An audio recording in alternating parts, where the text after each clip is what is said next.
After weeks of anti-government demonstrations in cities across Turkey, a moment of quiet as demonstrators staged silent protests.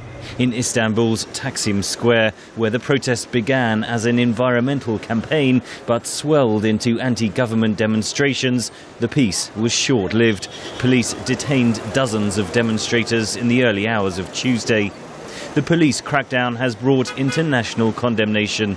The UN Commissioner for Human Rights, Navi Pillay, has described her concern over what she called an extremely heavy-handed police response.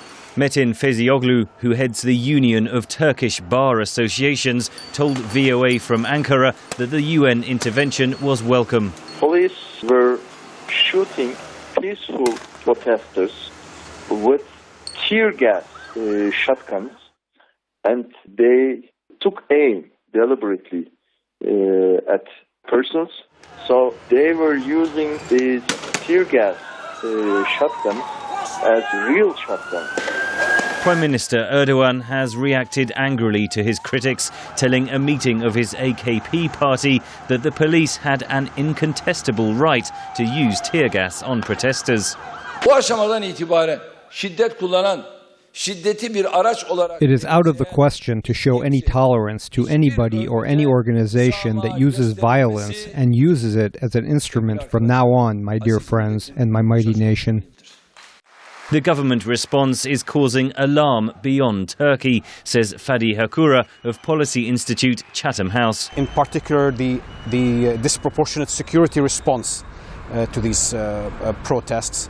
And I think that this realization has begun to diminish the positive reputation that the Turkish Prime Minister Recep Tayyip Erdogan enjoyed up to now. Germany has the biggest Turkish expatriate community in the world. German Foreign Minister Guido Westerwelle gave this reaction to the protests Monday. We would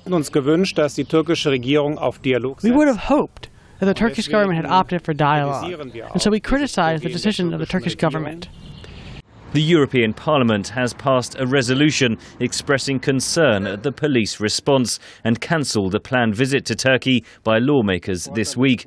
Catherine Ashton is the EU representative for foreign affairs. Excessive use of force by members of the police against peaceful demonstrators must be swiftly and thoroughly investigated and those responsible held accountable.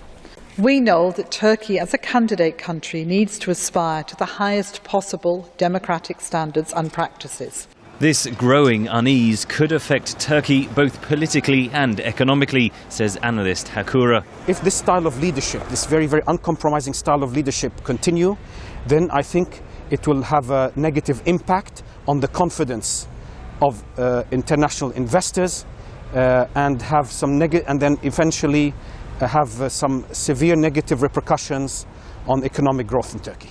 Mr. Erdogan, meanwhile, has vowed to increase police powers to deal with the unrest, and the government is working on legislation to restrict the use of social media it blames for fueling the protests. Henry Ridgwell for VOA News, London.